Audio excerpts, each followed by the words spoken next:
Have you ever walked past a dumpster and been like, yo, I wonder what's in that dumpster?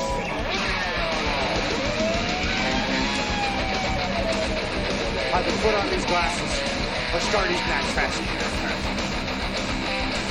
Yeah, there's a baby in our garbage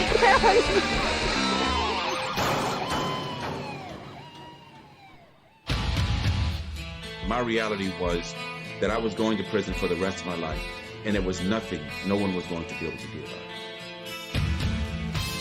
You're listening to the True Crime Dumpster podcast with hosts Amy and I'm Kevin. And we're coming back at you this week with episode number, I think, 83? It is 83. Wow. Isaac Wright. I've been wanting to do this one for a while. Any relation? No, I wish, though.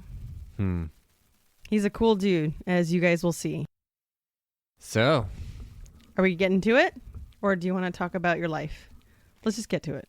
let's get to it. My life is boring these days. No. You have a beautiful little girl that you take care of every day. She's very beautiful, and I love her very much. Yeah, our little girl will be 1 this month, at the end of the month. It's very exciting stuff, which is one of the reasons that we're obviously not putting these out as regularly as we want them to be. She's a very active, almost 1-year-old. She takes up a little bit of her time. Yeah. Plus, I have 170 other kids that are in the range of about 15 to 18 years old. It's a rough age. So... Isaac Wright. Yeah. It was actually really hard to find information about this guy because it seems like maybe he's just kind of recently gone somewhat viral because of some stuff that he's done recently. But I think prior to like 2019, I don't think that he was very much on people's radar. So we'll talk about what he's got going on towards the end of the episode. But I just want to say it was actually hard to find some stuff. I found a pretty great Esquire magazine article from 2020 by Gabriel Bruni, as well as there's this podcast called The Breakfast Club podcast, where he did an interview last summer, and the court transcripts, as well as newspaper articles from the time period in which it happened. So pretty much from the time period in which it happened up until, I would say, about 2019, there's not a lot of stuff. This is a pretty crazy case, actually. Yeah, and Isaac Wright, his name is Isaac Wright Jr. He signed a book deal, so a lot of the holes that I'm probably going to give you will probably be filled in by that, but I think it's going to be a few years before that book comes out, because I think he literally just signed the book deal like this year or something. So I don't think it's written yet. I don't know much about this one, but what I do know is pretty amazing. So Isaac Wright Jr. was born on January 23rd, 1962 in Orlando, Florida. He spent much of his childhood in Germany and most of his formative youth in Moncks Corner, South Carolina. I think it's Monks. Okay. It's Moncks Corner. Monks, yeah. Yeah, I heard him say it. I think he said Moncks Corner, South Carolina, where he claims that this is his hometown. He is the son of Isaac Sr. and Sandra B. Wright. He was the third of 6 children in a working-class military family, so they moved around a lot from country to country and from city to city when he was young. In high school, he was a track athlete. He graduated from Berkeley High School and moved to New York when he was 18 years old. He got his music break on a little television show called Star Search. Did you ever watch that? I remember that one, yeah. Yeah. There was a lot of people, I think, that kind of got their start on Star Search, right? It was that like with, who was the host? Was it like Ed?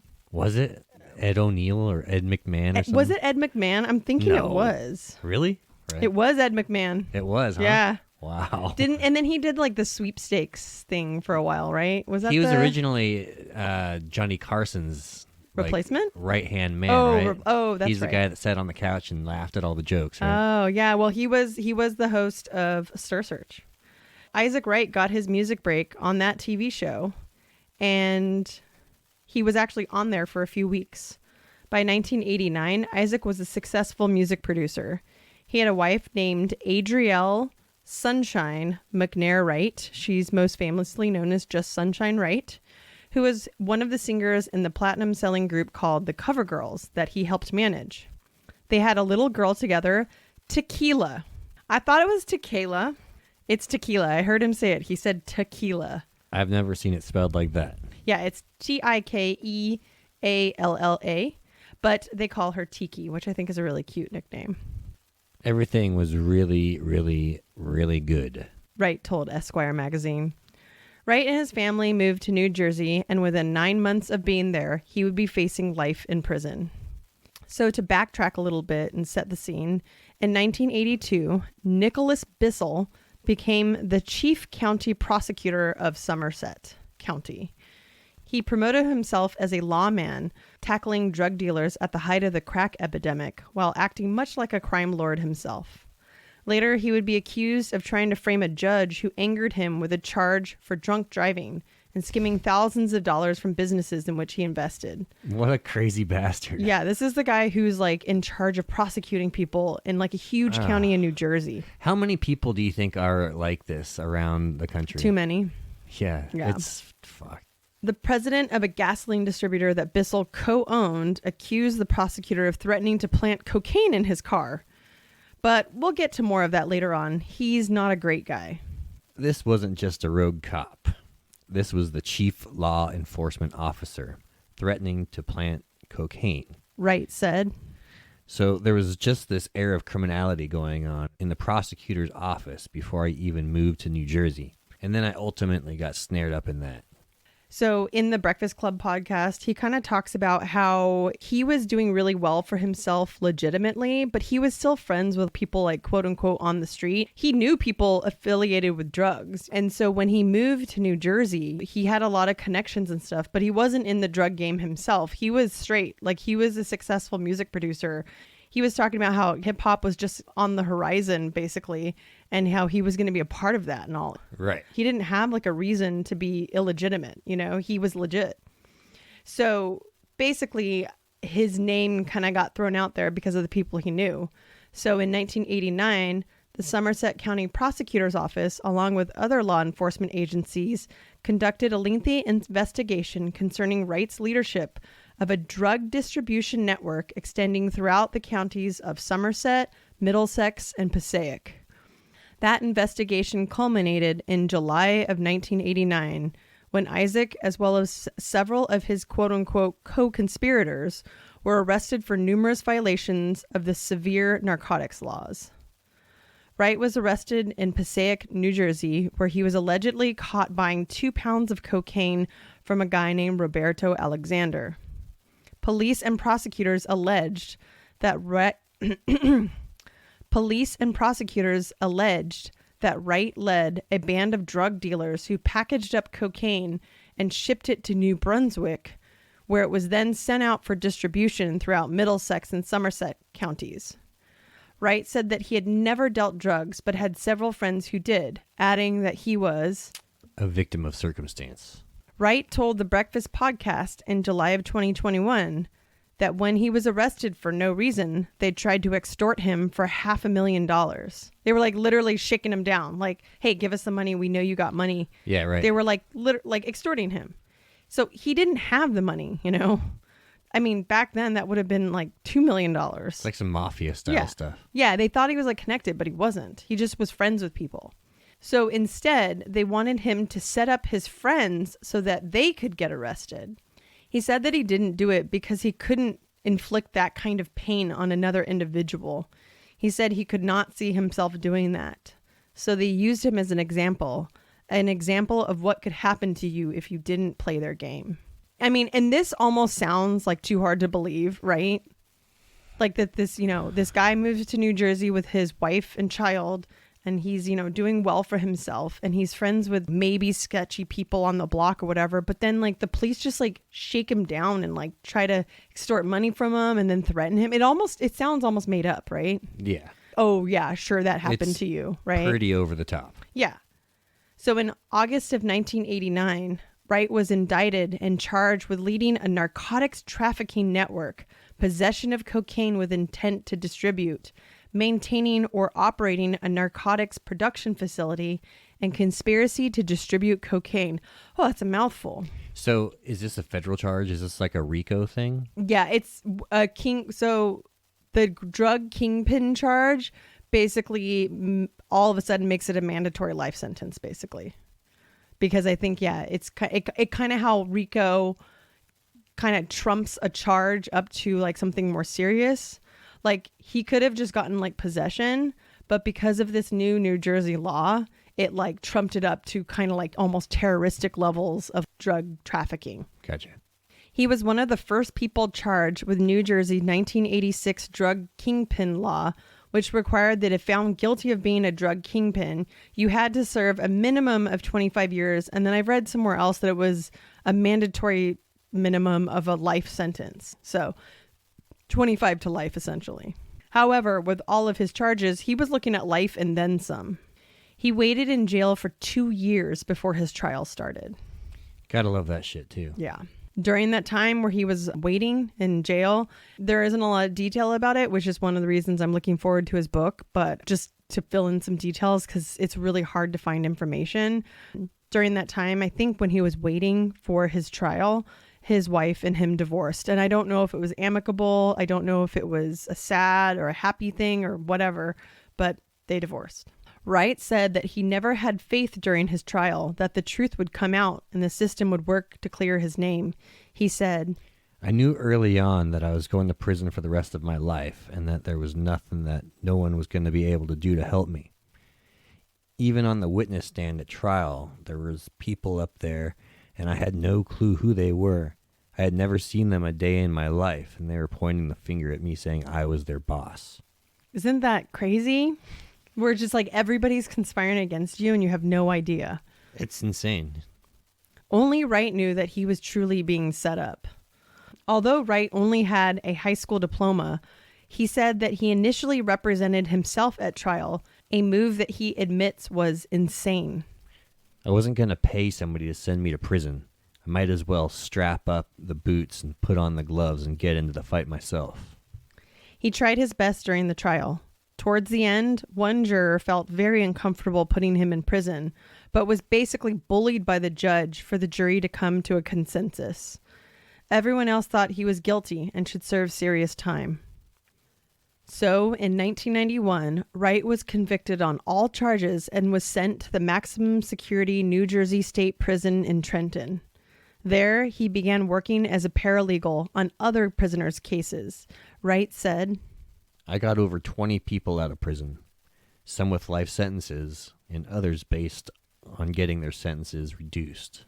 Despite the fact that he was facing life with the possibility of parole only after 30 years, he felt that he could fight back against the unfairness of the criminal justice system by advocating for others. The act of representing these other prisoners who were also wronged was a part of me fighting back and getting back at them for what they had done to me. And so all those victories, they represented something really, really, really important to me. He resolved not only to free himself, but to punish those who had stolen his freedom. One prisoner he helped was in for drug charges as well.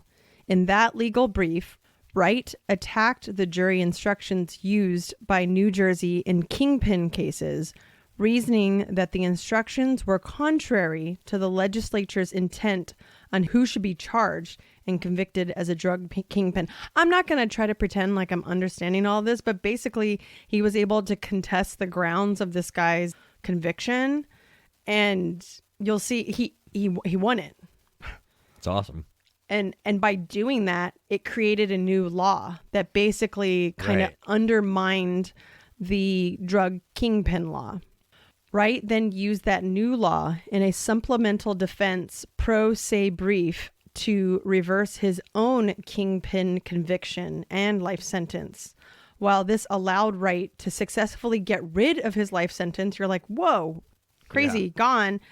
Don't forget that he had other charges too that totaled up to 70 years. So even though Right. he gets his life sentence lifted, yeah. he still got 70 more years to work on because of all the other charges. How crazy is it to write basically your own law while in prison that and- overturns your life sentence? Yeah, and he said that he was mindfully kind of doing things even during his trial because he knew everybody was lying. So he was actually setting up kind of like little blocks to kind of knock over later on, where he was like, when I appeal, if I say this to that guy at this time, it's going to come back and help me on my appeal. So it's like every single person, I don't know if he purposely went, help people with drug charges or what, but he basically was like, I'm going to work with these people and try to find ways for my own ticket to freedom through helping others. I think he helped people out of the goodness of his heart because he's a fucking awesome dude.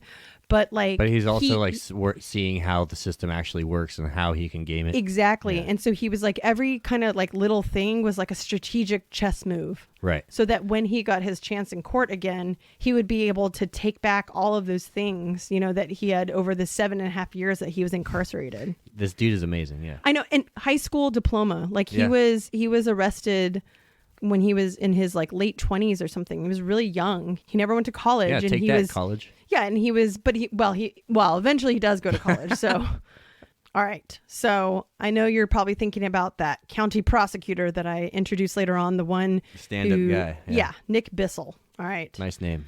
So by the mid-90s, prosecutor Nick Bissell's life was crumbling. Oh, weird.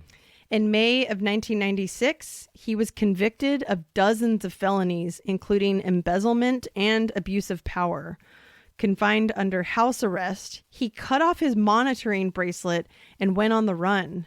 And when marshals found him in a cheap motel room in Nevada, he died by suicide to avoid the 6 to 8 year prison sentence that he faced. Because, man, could you imagine that a county prosecutor who put a fuckload of people behind bars falsely? How long do you think he would fucking last in prison? I don't know, but dozens of felonies and he only gets 6 to 8 years? What the fuck? But even if he got 1 day in prison, he'd be fucking dead. Hopefully. I'm just saying, man. He signed a lot of people's fucking death That's what I mean, basically. Yeah. There are a couple of publications that kind of make it seem that that Nick Bissell, the prosecutor, they kind of make it seem like because of Wright, he killed himself. But I think that he actually killed himself before all of this next stuff happens. It's only within a couple of months. So in 1996, Wright won an evidentiary hearing in which he forced Detective Dugan, he's just some guy that was on the job and helped to put him behind bars, to testify to the facts surrounding his arrest and prosecution. Detective Dugan admitted in court that there was a whole ring of corruption. And I think one of the reasons that he did that is because Nick Bissell killed himself. The jig was up. The chief county prosecutor... It's crazy. It's crazy how this whole thing of it's just like a domino yeah. effect. Yeah. So he admitted in open court that there was a whole ring of corruption occurring within the very precinct that arrested Wright. It was revealed that secret deals between prosecutor Bissell and other defense attorneys at the time pinned blame on Wright, an innocent man. He explained that drugs and listening devices were also illegally planted. So he was found with 2 pounds of cocaine on him, but it was planted by the prosecutor, of course, and the police department. That's the oldest trick in the book. Dugan pled guilty to official misconduct in order to escape prison. And how can you escape prison if I guess it's a plea deal, I guess. So he pled guilty to official misconduct in order to escape prison and confessed to framing Wright under orders from the district attorney who paid the judge to guarantee Wright's conviction. I just want to repeat that again. He admitted to framing Wright under orders from the district attorney who paid the judge to guarantee Wright's conviction through a series of biased rulings. I only found that one article that talked about that one juror who felt really uncomfortable about convicting him. And the judge was like, you have to convict him. Just doing some really shady ass shit. Yeah. And this is one court. I know. And there's thousands of courts like this around. And, even government works like this too. Yeah. It's just everything is so corrupt. It's fucking mind-blowing. I know. So Wright's trial judge, Michael Imbriani, who further concealed the secret deals through illegal sentencing schemes, was removed from the bench and incarcerated on unrelated theft charges. So if we're kind of following the trend here, Wright gets his appeal. It's not even an appeal. He gets his evidentiary hearing. I'm assuming it's to go over the evidence again. And this is where everything kind of, I mean, obviously Nick Bissell dying. So the chief county prosecutor kills himself. Right. The detective or detectives admit official misconduct and that they framed Wright, and they all get a slap on the wrist, I guess. And then the judge who made sure that Who got Wright paid would, yeah, to he goes to guilty jail. So all of that happens because Yes. Wright's a badass. Yeah, that's fucking awesome. Like, that kind of shit never happens. This is totally like a Goliath thing, you know? Oh, totally. So Wright's remaining convictions were vacated, and after he spent 7.5 years in prison, he was immediately released and ultimately exonerated of all charges. The Supreme Court of New Jersey affirmed that decision.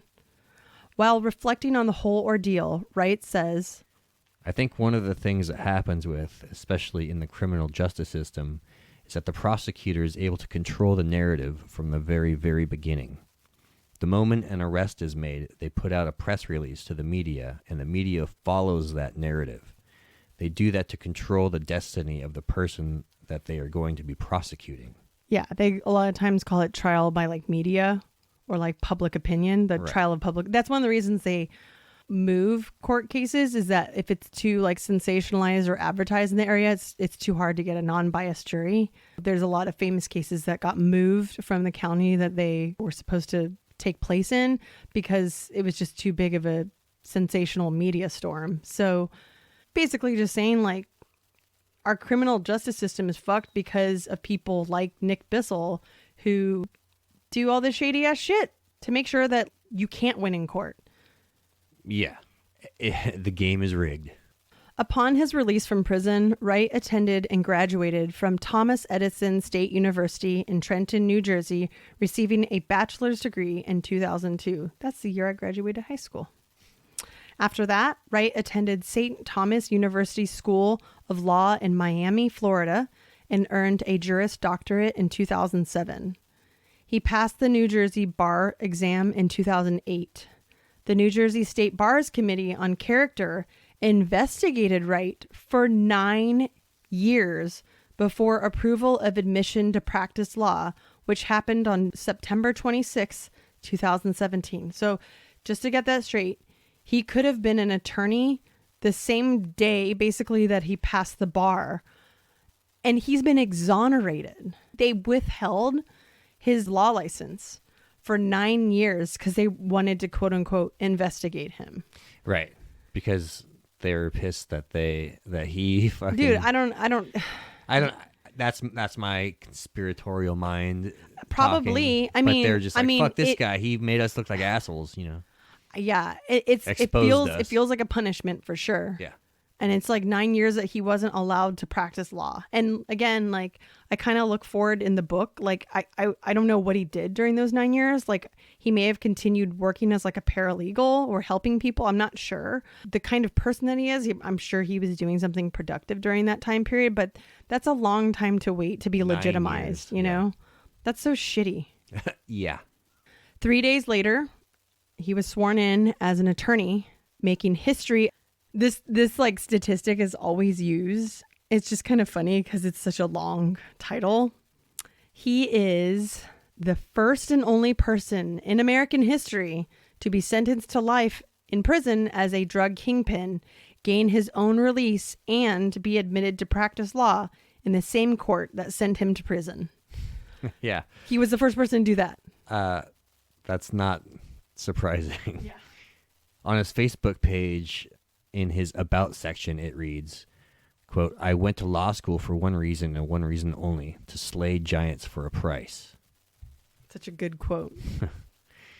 Around this time, he also had a settlement for a lawsuit he had filed in the 90s. He received peanuts. Meaning he didn't receive very much. Yes. Whenever asked, he always responds with peanuts. Currently, Wright serves as a litigator with the law firm of Hunt, Hamlin, and Ridley in Newark, New Jersey, primarily practicing criminal law. His focus is on defending the wrongly accused and going after corrupt institutions. Keep on doing that, buddy. Wright is also an executive producer along with Curtis 50 Cent Jackson on ABC's For Life, a television drama series inspired by Wright's life, which came out in 2020. It's currently on its 3rd season. I believe. I also read an article. I haven't seen it. I don't have ABC, but other people said it got canceled. So I'm not sure if it's actually going on its 3rd season or not. Gotcha. Additionally, Wright has founded the Isaac Wright Jr. Network for Justice, a national online database for legal and social justice nonprofits. Wright has also worked on several justice projects in Spain, Nigeria, Thailand, and Mexico. A little note on 50 Cent. So how they met, it's kind of funny. There was like a nightclub, like a fight club, like nightclub kind of place that was illegal, and it was just kind of like an underground like a thing. Speakeasy? Yeah, it was kind of like a speakeasy, but it was a fight club, and it was really popular, and it was doing really well. And they had like rappers perform like at the halftime or whatever, or like during breaks, because it was like a big thing. And the owner of the fight club really wanted 50 Cent to perform. But 50 Cent, I don't know if you know much about him at all. Nah, I really? learned some stuff about him. He's got a fucking crazy life, which is interesting that him and Isaac Wright have become like buddies now. But like he basically told the fight club owner, if this fight club was legal, I would perform. I don't want to be involved with like illegal shit, basically. So the fight club owner contacted Isaac Wright. I think he knew him, and said, hey, can you help me get this club legit? Can you whip up a new law? Well, he's just like, can you my help me make this fight club club? legit? Like, it's pretty uncommon for them to become legit. And so Right. if you could help me kind of start working on it. And Isaac got it legit in 2 weeks. And Wow. so 50 Cent was able to perform like just a couple weeks later. And 50 Cent was asking the club owner, how did you get this open so quickly and legit? And he was like, I know a dude named Isaac Wright. He's this awesome lawyer. And he's like, I want to meet this guy. So he meets him and hears his whole story. And 50 Cent's got a crazy story too. He was selling crack, heroin, and cocaine and shit when he was like in grade school.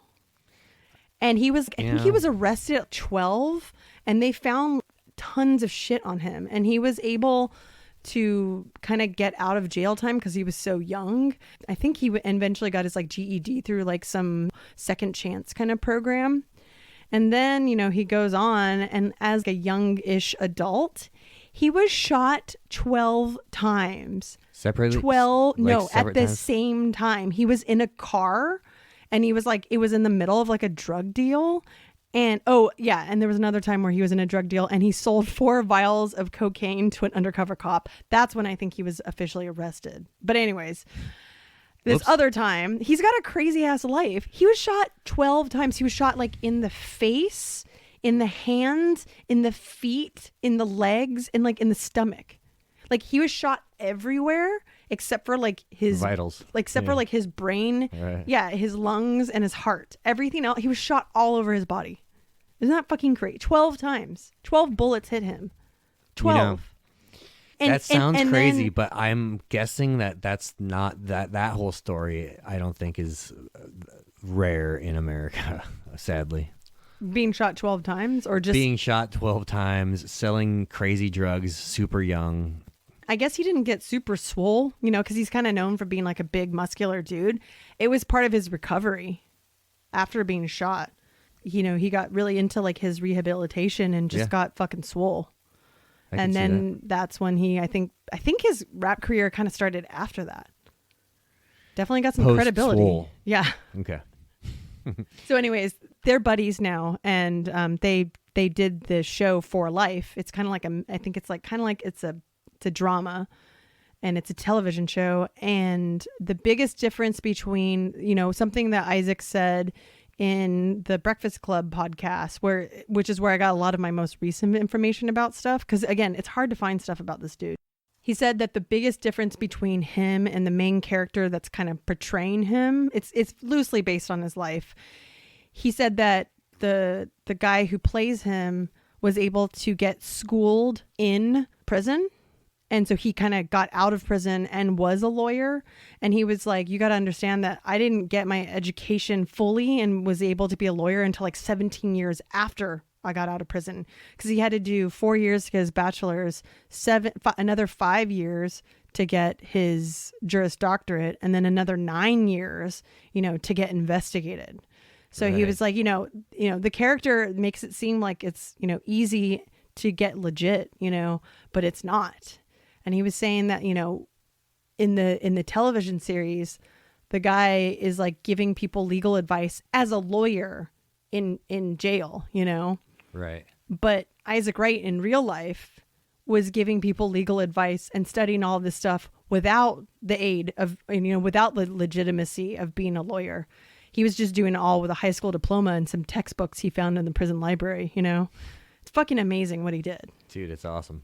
So Isaac's daughter, Tequila Wright, lives in New York and is close with her father. She has a master's degree herself from Pace University and works in finance and owns her own business. In December 2020, Wright announced that he would be running for New York mayor in the 2021 mayoral election. He actually lost to Eric Adams in the June Democratic primary. And Amy says that she would have voted for him. And I would have too. Yeah, if I had lived in New how York. could you not vote for this fucking dude? If you listen to that Breakfast Club podcast, it's on like YouTube, you can see him. He is like the most genuine, knowledgeable, down to earth, actually trying to make shit work dude. Like he's like, not to sound too cheesy, but he's like a huge inspiration to everyone that like, no matter your circumstance, you can get above it, Yeah. It's so crazy. So what do you think? I think this guy's awesome, but I would not want to be the mayor of New York right now. It's like, I know, and he wants to be like he was kind of talking about like post-ish COVID, like all the fucked up shit he's seen and all the jobs lost and all the housing crisis and stuff. Like he's got crime like, is insane. Yeah. And he's got like a plan for it. That's, and he's confident. I don't know. I would have liked to let him try. Well, he I'm sure really he's- hated Eric Adams though. Really? I don't know much about it, but he was really against. So Isaac was Eric really Adams is like the old like head of police in New York City, I think. Is he? And he wants stop and frisk. He thinks it's constitutional and can be a effective tool for police to use. And Isaac Wright was like, it's illegal and should be not a practice anymore. So that was like one of the big things that he had. Anyways, if you listen to it, he's illuminating. I highly recommend it. Yeah, So? I mean, that is a pretty punk rock thing to do.